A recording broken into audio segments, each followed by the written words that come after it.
Вот к своему стыду я Брестскую крепость, вот, меня пригласили, я увидел, да, это надо увидеть. Мы воспитаны на героизме Брестской крепости, мы знаем это.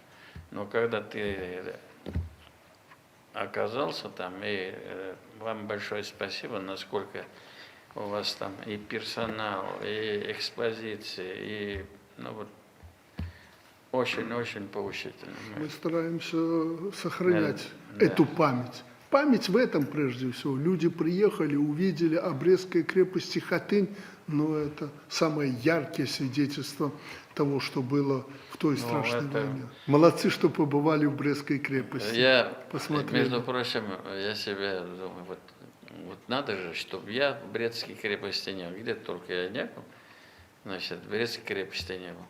Очень доволен. Мне очень важно, чтобы вы, как человек такой фундаментальный в России, посмотрели и убедились в том, что мы серьезно относимся к этой войне. И вот эти объекты, у нас их же тысячи тысяч, памятников этих и прочее. Мы их все содержим. И притом основную массу этих памятников, за ними ухаживают школьники.